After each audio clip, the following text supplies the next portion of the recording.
Welcome to a special edition of Savage Marriage with Phil and Priscilla, and I'm Phil. And I'm Priscilla. You'll be listening to Phil and I read our award-winning book, Savage Marriage: Triumph Over Betrayal and Sexual Addiction. We're releasing the audio version of our book for free, chapter by chapter, every few weeks on this podcast. If you benefited from our ministry, share this podcast with someone else. You'll be glad you did. And here we go. Chapter 7, Freedom from Shame.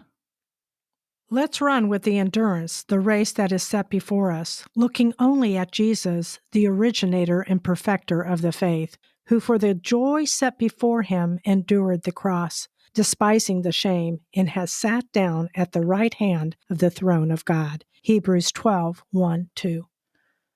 If we can share our story with someone who responds with empathy and understanding, shame can't survive. Brené Brown, Daring Greatly: How the Courage to be Vulnerable Transforms the Way We Live, Love, Parent, and Lead. Sitting on the stairs, lacing my shoes, I could see Phil was already dressed and waiting at the kitchen table for our 5:30 walk. He shifted toward me and looked up. You ready to go? Almost. Just a few more minutes to wake up and drink my coffee.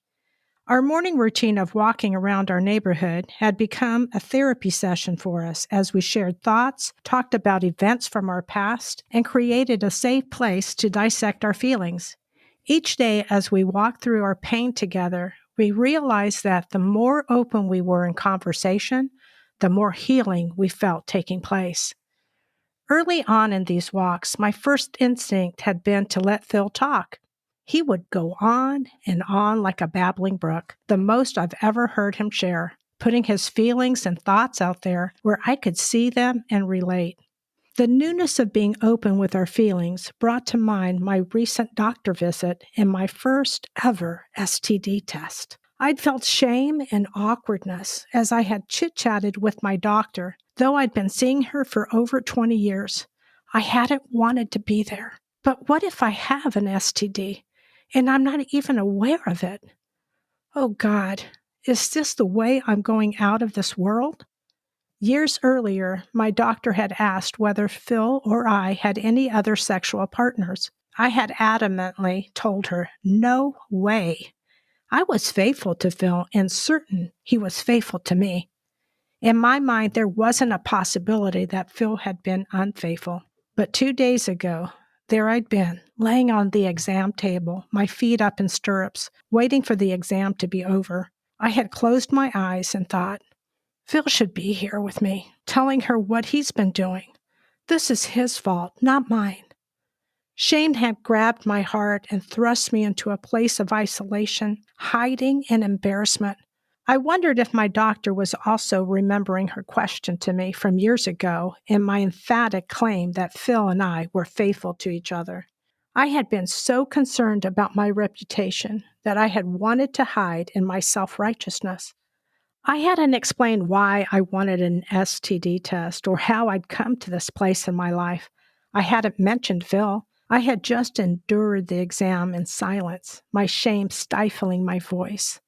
Shame had told me I couldn't use my voice to speak the truth and told me it was my fault that Phil had been unfaithful. Lying there, physically exposed, I had needed to bury my feelings. As Phil and I walked in the coolness of the Florida morning, I decided to speak about the shame and my feelings of not being protected and defended by him. I felt the tentacles of my bitterness toward him encircling my heart, and I knew I had to be honest and open with my feelings. The sun wasn't up yet, and the darkness felt like a cloak of protection, neither of us able to clearly see each other's face. Phil, I need to be honest with you. The other day at the GYN, I felt so vulnerable lying there, like I was taking on all the blame and had gotten myself into this mess and the need to be tested. I felt so much shame and embarrassment, like it was my fault you went out on me. Phil, you should have been there with me, protecting me by taking the blame for what you did. Priscilla's voice was sober and straightforward, but her slow, emphatic tone clearly showed her painful ache of shame. She was on the verge of crying. My annual physical was in a few days, and I had sheepishly called the doctor's office to have my blood test expanded to include STDs. I remember how I'd felt on the phone, imagining what the nurse was thinking, even though she couldn't even see me. Priscilla's hot description of her shame was disconcerting as I realized my situation was so minor, insignificant, and momentary by comparison. I wished again I could have a do over and reclaim my right to be Priscilla's protector. But for the time being, all I could do was express my regret. Priscilla, I'm so sorry. You're right. I should have been there to tell the doctor I was unfaithful to you, and that's the reason you were there to be tested. It wasn't fair for you to bear the weight of that shame. You didn't do anything wrong. It was totally me. I'll never put you in that position again, and if you have to return to the doctor for another test, I'll be there and take responsibility for what I did. Priscilla offered a quiet thank you, wiping the edges of her eyes and nodding in agreement. In the days that followed, I reflected on our conversation about shame and how it made her feel.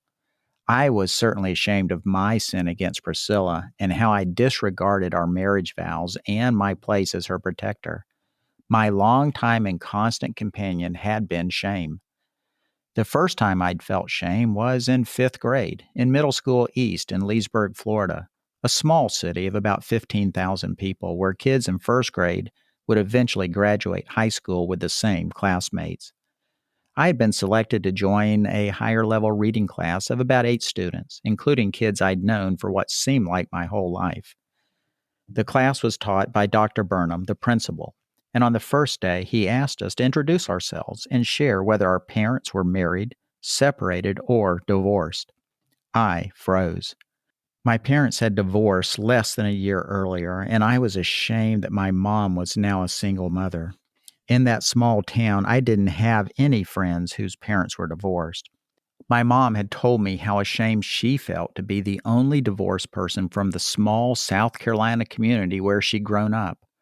Her tone when talking about her divorce told me I should be ashamed as well. So, when Dr. Burnham asked us to share our home circumstances, my shame rose and took center stage. I didn't know what to say because I didn't want to say divorced, and I wasn't sure what separated meant. But the latter sounded better. I shared that my parents were separated. As the other kids introduced themselves, no one else said their parents were separated or divorced, which made me feel all the more embarrassed, ashamed, and set apart. The seed of shame had been planted in my heart early and branched into a pattern of lying any time I felt pressed to expose my shame. I reflected on Priscilla's shame and mine regarding our STD test and about everything I'd vowed to take to my grave. I consider that everybody has something they're hiding in shame, but few people decide to deal with it. They bury the incident and live resigned to the consequences. I made my bed, so now I have to lie in it. The things I'd vowed to take to my grave had happened in my adolescence long before Priscilla knew me. Yet strangely, the shame still had power over me. I felt that if Priscilla knew my childhood secrets, she wouldn't love me anymore. She'd think I was a pervert, be disgusted with me, and want me to sleep in the guest room. Yes, my shame was attached to things that had happened over 45 years prior, but the power of shame still dominated my thoughts and feelings. It was hard to believe that fact because it made no logical sense. But shame doesn't reside in logic. It lives in our fear that we won't be loved or accepted if people know who we truly are, what we've done, or what's been done to us. At the root of shame is the fear of being rejected by people we love and want to remain attached with. More than anything else, I wanted love and acceptance from Priscilla and to remain attached with her. As a result, I had not shared with her the shameful things on my take it to the grave list. Over the next several days, I pondered my childhood shame and asked God to help me be free. As I searched the Bible for an answer, I saw that Jesus had felt shame and humiliation on the cross. Most paintings depict him covered with a loincloth, but many scholars say he was completely naked on the cross, in view of his mother, family, friends, and foes. How humiliating and shameful it must have been to not only hang there naked, but to have been beaten to a bloody pulp before even picking up the cross to carry to his destination of death. Pulling from various translations of Hebrews 12:2, I found that the Bible says Jesus despised the shame of the cross, scorned the shame, looked down on the shame, conquered the shame, and even disregarded the shame.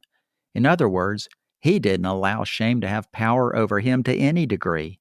Jesus experienced shame as people do, and yet he chose to view shame as unimportant because he knew the power shame can have over us and how the power can debilitate or even destroy God's purposes for our lives. I realize Christ did not allow shame to take hold of him because he knew the purpose for his earthly life. In the same Hebrews passage, I read how Jesus conquered shame. He was able to endure the cross and despise the shame because of the joy set before him.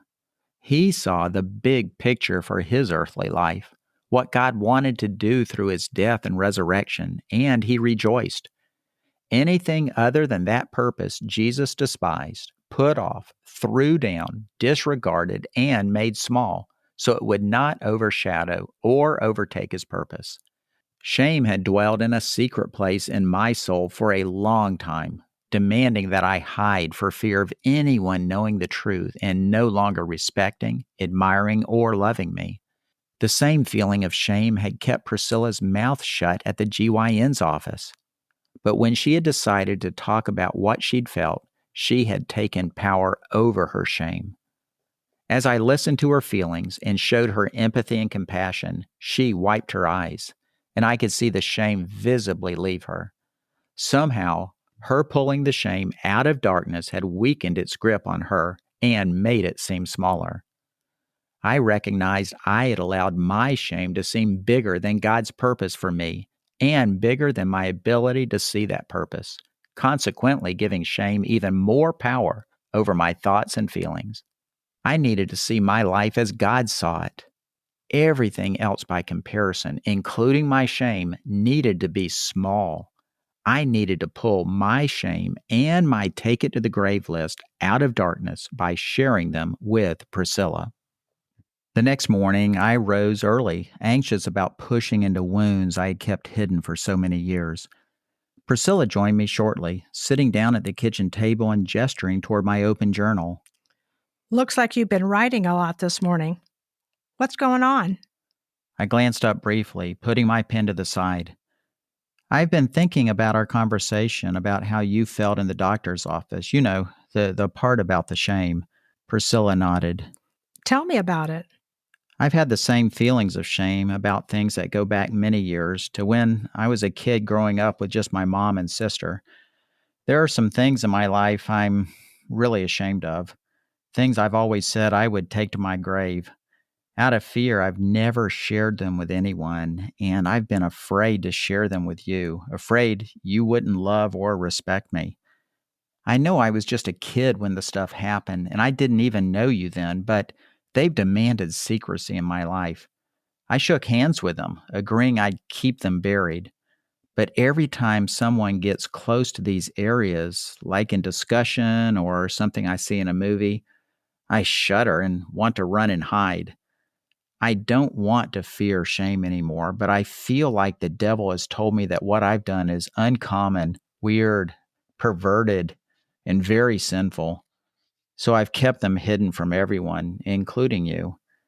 Now, more than I want to hide, I want to be free from the past and the power of shame. I feel that God wants me to start by sharing my list with you. Hearing Phil say he needed to share something usually brought tension in me as I wondered whether he was planning to drop another bomb. But knowing he wanted to share things he'd had held on to since childhood brought a totally different feeling and dimension to our morning conversation. Although I had no idea he needed to have this conversation, God sure knew. I became increasingly aware that God was moving in our discussions from what had happened recently to what had happened early on. The childhood soil we'd been planted in had affected more of our lives than we realized, and God was helping us to see the weeds and the overgrowth. He wanted us to stop seeing our present situation through the lens of our past. Unpacking old wounds and shame would require us to be continually transparent with each other. Phil slowly flipped through his journal pages. I don't know if I can do this. You can do it. I knew full well shame's power that always demanded secrecy. It's so hard for me. There are things I've told myself I'll take to my grave. I've never shared them with anybody. Phil clasped both his hands over his brow, shaking his head in reluctance. I want to share with you, but I'm afraid of what you'll think about me. Phil, it's okay. Just say it. I gently touched his forearm. I'm here. I'm not going anywhere. Nothing you say is going to make me reject you. Nothing. Besides, they happen in childhood. We've all done shameful stuff when we were kids. He took a deep breath and slowly released it, his lips tightly pressed. His eyes were hesitant when they met mine. It's okay, I assured him. Go ahead, you can do it. Phil began telling me his childhood stories, slowly at first, calculating and precise as he remembered the details of things he'd been involved in and done, and what had been done to him. While the stories were short, he frequently paused, wrestling with each detail, but pushing past his shame and fear. He allowed me to see the visual representation of his struggle between shame and freedom. Still hesitant, he ended. That's all of it. You must think I'm a pervert. No, I said truthfully, not at all. That's not what I'm thinking, Phil. These things happen to lots of people. I know this for a fact because all three things you mentioned happened to me too. We're not that different from each other. We've just never before been hot about our childhoods. The tension on Phil's face turned to surprise and then relief. Wow. Really? So, what happened to you? As soon as Phil had started sharing his childhood experiences, I knew God was creating an opportunity for me to become free from my past as well. As I told Phil my stories, a burden lifted from my soul. It had been there for so long, and I had learned to live with it. Now it was gone. Like tackling an overstuffed closet of junk hidden away for years, I would open the closet door and see the mess I've accumulated year after year and ask myself, why have I held on to this? What's this stuff doing in here? I knew the junk no longer had value, but I didn't want to let go. This was now my opportunity to be freed from shame. As I shared my shame, scars, and wounds with Phil, I felt immense healing from past wounds. My thoughts cleared as I cleaned out the closet of my mind and threw the junk out to the curb. Phil, I'm so glad we talked about this. I felt free. If we can share our take it to the grave list, I think we can share anything. I just wish we had done this earlier. Think how different our marriage would have been if we had been this hot from the very beginning. It's hard to describe, but somehow in just a few minutes, my shame shrank and then evaporated into nothing. It was gone. Priscilla's admission of shame over the same three things I'd experienced created empathy and compassion in me. Our shame could simply no longer exist. What had held power over us, over me for 45 years, just vanished as we brought to light the things so long hidden in darkness. I recalled the prophecy in Isaiah 49, 9 through 10, and felt like the verse was for me. Saying to those who are bound, go free. To those who are in darkness, show yourselves. They will feed along the roads, and their pasture will be on all bare heights. They will not hunger or thirst, nor will the scorching heat or sun strike them down. For he who has compassion on them will lead them, and he will guide them to springs of water. You may be wondering what our three areas of shame were, perhaps wanting to compare them to the things you're planning to take to your grave. We're foregoing that sharing because comparing baggage, perhaps deciding yours isn't as bad as ours, or you weren't affected by the same things, is not beneficial to your confession, freedom, and forward movement. The important point is that you carefully consider what's in your closet of shame and what God wants to do with your junk. As Priscilla says, everybody's got some junk in their trunk. If you want freedom from your childhood shames, bring your junk into the light by sharing it with your spouse. After I shared with Priscilla, I felt new power to be open with others about my marital sins, as I had been with our children. I returned to my action plan created at 4 Days to Freedom, confessing to my extended family, who had also been affected by my sin. I reached out to each and arranged times for Priscilla and me to share our story. Each family member had been impacted in different ways by my sin. So, to address each unique offense and ask for forgiveness, I wrote the confessions in advance. Coming clean to 19 family members took 65 days. The listener's empathy, compassion, and affirmations confirmed that God had brought me to that point of release. Admitting my sin decreased my shame, and the responsive support from my family increased my courage and confidence to continue in boldness. Priscilla was with me at the confessions, with the exception of my meetings with my two nephews, ages 24 and 17 at the time. We didn't want Priscilla's presence to inhibit them from asking questions and sharing honestly about anything they may be holding on to or facing. After each confession, most people asked Priscilla how she was doing and whether she had forgiven me. She was always transparent with her feelings, showing her grief and tears, but affirming she had forgiven me and that we were not getting a divorce. Each confession was important, but the most poignant was my confession to my mom. She and my dad had divorced when I was 10. After being single for 12 years, Mom had remarried 2 other times. Her second husband had been an abusive alcoholic, and her third husband had passed away. She was now 84. On a Sunday afternoon, Priscilla and I arrived at her home in Leesburg, about an hour from our house.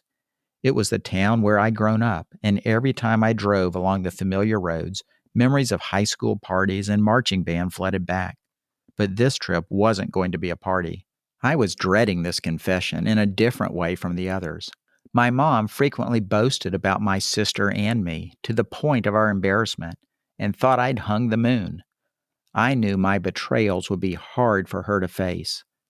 She answered the door with her typical energetic greeting and a big hug. She'd always been bubbly and outgoing, loving to be the center of attention, much like me. She frequently talked about her exploits as a standout high school basketball player, even though she was not quite 5 feet tall, and that she had been valedictorian of her high school graduating class of 5. Her father had died when she was 9, and she had endured a difficult childhood as her mother had struggled to manage a farm, run a general store, and care for her 3 fatherless children. My mother's marriage to my father had lasted only 15 years, but had produced, in her words, 2 wonderful children. I'm not sure she ever completely got over the hurt my father had caused. Even after almost 50 years and 2 more marriages, she'd sometimes cry when reflecting on how much he'd hurt her. All the more so when he'd remarried only a few days after their divorce was final. It was just recently that Mom's third husband had passed away, so I had waited for this confession to give her time for her emotions to settle. We sat down at her kitchen table, and I said, "Mom, I need to share some things with you that I've done, things that have affected Priscilla and our family. This is really hard, but I need to be open with you." Initially, Mom just stared at me, then slowly looked back and forth from Priscilla to me, like she was searching our faces for a clue of what was ahead. "Okay," she said hesitantly, shifting in her chair and recentering her gaze on me. I had decided not to beat around the bush. "Mom, I've committed adultery against Priscilla, and for most of our marriage, I've lived a sexually immoral life." Mom's jaw dropped, and she quickly looked at Priscilla, then back at me. She looked astonished as her hands folded in front of her. Her brief silence conveyed that she wasn't quite sure what she'd heard and was trying to grasp hold of the reality. "Philip, what do you mean?" I explained in detail, similar to how I confessed to our children, but keenly aware that my confession would conjure up her memories of experiences with my father decades ago. With each disclosure, she looked up, down, and around, shaking her head as she tried to process what she was hearing. Eventually, she summarized her thoughts. Sex just makes people crazy. They can't even think straight. We sat in silence as she tapped a pencil to her lips, alternately pursing and relaxing them. Eventually, her mouth set in a tight, straight line, and she asked about our children. We shared how they had taken the news. After a time, she paused and said slowly, Well, we all have secrets. Silence. What does she mean? Is there something she needs to share? I looked at her and said, Mom, do you have any secrets? She paused, her face turning pensive, as though debating how much to share. Then she looked up and formed words that sounded like they were coming from somewhere deep inside her, straight from her gut. 46 years ago, I had an illegal abortion, and I've never told anyone. Only my doctor and my mother knew. It was right after your dad left us. I was stunned. My mom continued. I went to a bar one evening, and I met a guy and ended up having sex with him. I thought somehow this would be revenge on your dad. I wanted to hurt him so badly for what he had done to us. Well, I became pregnant, and I told my doctor I just couldn't have this baby. I had 2 young children, I was recently divorced, and I wasn't making a lot of money. I begged him to help me, and he gave me a phone number for a place in New York. I called, I made an appointment, I flew up there and got the abortion and returned the next day. I vaguely remembered the situation because my grandmother, her mom, had come down to Florida from South Carolina to watch my sister and me for a couple of days. Prior to Mom leaving, she had been very secretive about where she was going. After she had returned, somehow the topic of abortion had come up, and she'd remarked something about people commonly having a D&C to remove a mass of cells the size of a pin. It had been a strange conversation, and when she'd offered that explanation, I'd wondered if a D&C was somehow connected to her recent trip, but I had never asked her. Now I understood the explanation must have come from the clinic doctor or nurse to help Mom cope with the guilt that typically accompanies such a decision. Mom, I'm so glad you shared this with us. Unwanted pregnancies and abortions happen to a lot of people, unfortunately. I'm so sorry you felt that abortion was your only option. Why didn't you share it with us earlier? I guess I was ashamed of what I did and what I'd gotten myself into. I was a school teacher and thought maybe I would lose my job if I showed up unwed and pregnant. That's the very thing so many young girls dealt with in high school. And there I was, a teacher, in the same predicament. She looked down, her face scrunched with the emotion of her experience and unloading a burden she'd carried so long. Mom, do you believe you've been forgiven? Her gaze shot up. Yes, I've asked the good Lord to forgive me. She stared down again, seemingly deep in thought about having disclosed something she'd planned to take to her grave. Well, I'm confident God has forgiven you, Mom. You know, I think you should share this with Cindy and Bob. They really need to know, and it will be good for you to share what happened. I knew my sister Cindy and her husband Bob would encourage Mom. I was very happy she had unloaded her shame, and I wanted her to feel empathy and compassion from other people who loved her. Okay, I'll email them and see when they can come by. Thank you, Philip. I love you and forgive you. I love and forgive you too, Mom. We all have secrets, and God wants us to bring them into the light so we can be free. A few days later, I received an email from Mom sharing that Cindy and Bob would be coming to see her the following weekend. Cindy is 4.5 years younger than me and married Bob the same year I married Priscilla. Our family spent quite a lot of time together. Our kids had all run track and cross country together, and we'd gone camping with them in North Carolina almost every summer. Cindy's smart and funny and has bright eyes, a quick smile, and an eagerness to know and share whatever God is doing in her life. She had worked as a CPA, like me, but had decided to stay home with her 3 kids and homeschool them through 12th grade. She had only recently returned to the workforce, refreshing her accounting skills while staying involved with her kids. Bob was analytical and an engineer by training, and he provided a good balance to Cindy. He thought about the details of every problem and frequently poked fun at himself and Cindy. I knew they'd provide empathy and compassion to Mom. I was excited to see what God was doing in her life and eagerly anticipated hearing from Cindy about their meeting. I knew Phil and Priscilla had visited Mama to share their story, so I wasn't surprised she wanted Bob and me to come by so she could talk with us about something important. A couple of months had passed since Phil's confession to us, and I imagine that the news had shaken Mama's world. On the drive over, Bob and I wondered how she'd receive what they had shared. We prepared to help her think through their confession, realizing it probably had brought back some emotions from all that had happened between her and Dad. We resolved to create a safe place for her to express her feelings and hoped she was excited about what God was doing in Phil and Priscilla's marriage.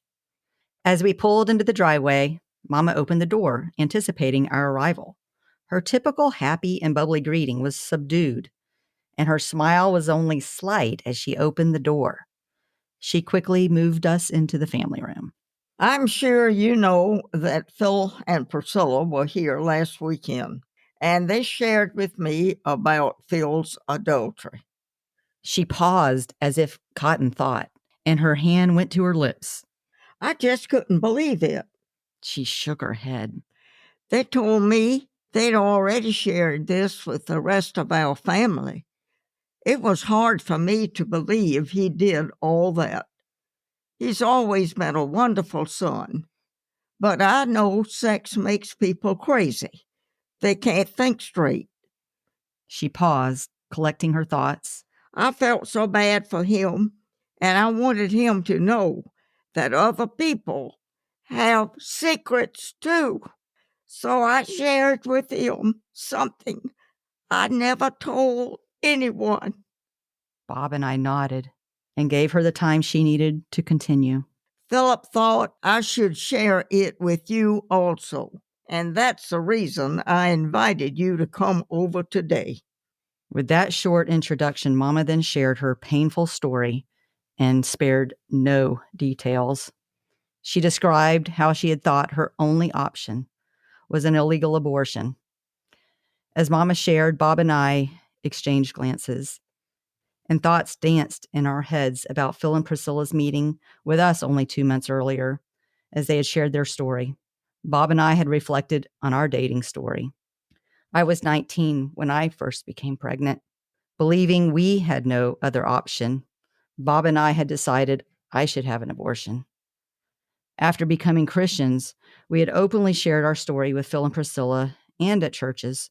Although our children knew I volunteered at crisis pregnancy centers, Bob and I had not shared our story with them, even though they were now almost adults. Within a couple of weeks of Phil and Priscilla sharing their story with us, we had met with our 3 children and shared our story. Several weeks prior, Phil and Priscilla had met with each of them and shared their confessions. So we'd known that sharing our story with them would probably make them wonder what was going on with our families. Interestingly, only weeks after we'd shared our story with our children, our oldest son had abruptly broken up with his girlfriend, saying the relationship wasn't honoring God. And now there we were with Mom and an opportunity to share it again. Mama, I'm so sorry that happened to you. I can relate to everything you had said because when Bob and I were dating, I also had an abortion. Mama's mouth opened as she tried to form words that wouldn't come. So I continued. I've shared this in the past with many people, and God has used my story to help me counsel women at crisis pregnancy centers. And I'm so glad you shared your story with us because No one should keep secrets like this. They're poison to our hearts. Mama remained quiet, and Bob jumped in. Do you feel like God has forgiven you?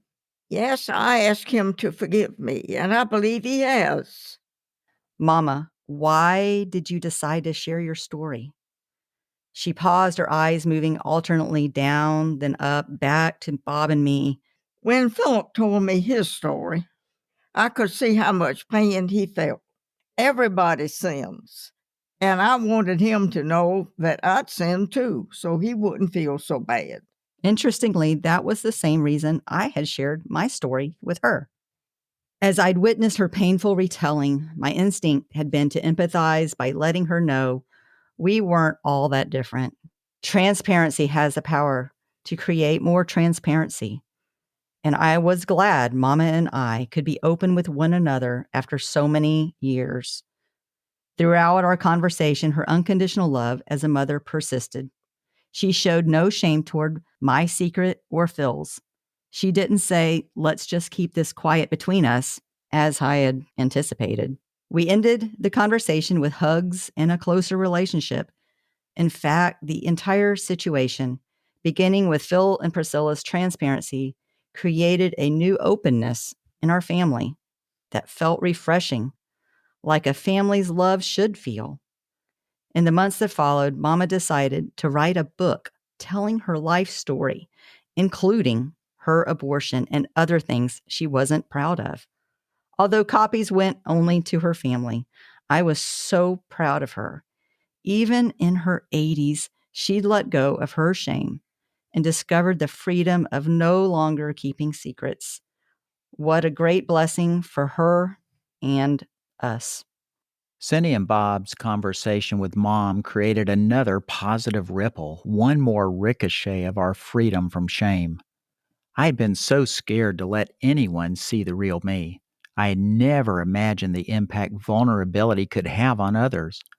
I considered my initial confessions to Priscilla and our children, their confessions to us, our confessions of our take it to the grave list, Bob and Cindy's confessions to their children, Mom's and Cindy's confessions of abortions, my mom writing her book, and the subsequent breakups of my sons' and nephews' relationships with their girlfriends.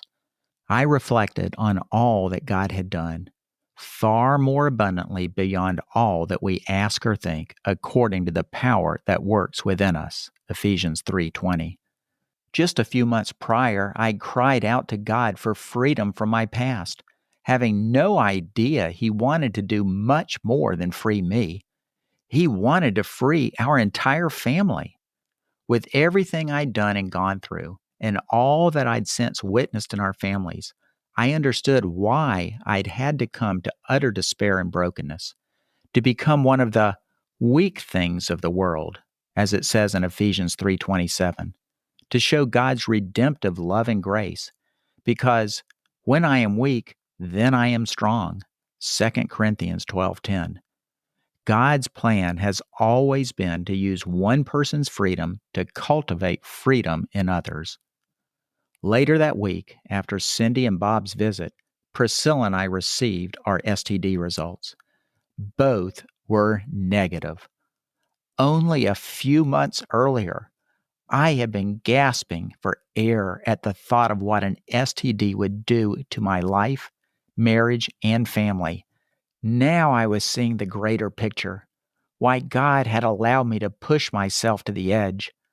I had hated myself and who I'd become, but hadn't known how to be free.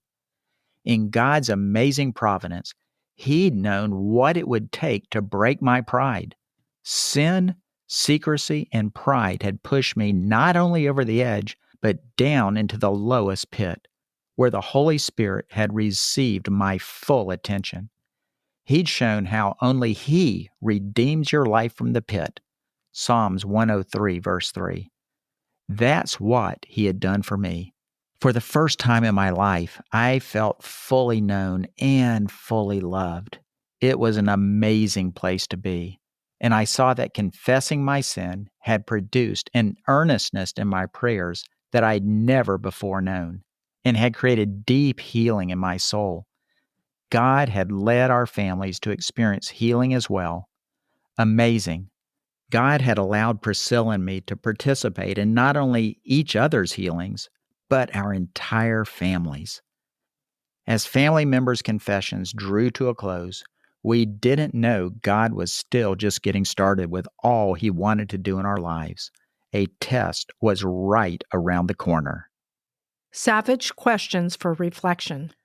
Number 1, how have you personally experienced the positive effects of vulnerability? What happened? Number 2, what's on your take it to the grave list? How do you feel when you're reminded of something on your list? Are you willing to share the list with your spouse? Number 3, how would you describe your story? How much of your story do your spouse and family know? How do you feel about sharing your story with them and believing God will use it in their lives for freedom? Are you willing to trust Him and step out in faith to free yourself and those you love? This is Phil and Priscilla Fretwell. Thanks for listening. Our book, Savage Marriage: Triumph Over Betrayal and Sexual Addiction, is now available on Amazon. Follow us on Facebook and Instagram at Savage Marriage Ministries. Also, join our Savage Marriage community at savagemarriageministries.com. And remember, it's God who is at work in your savage adventure.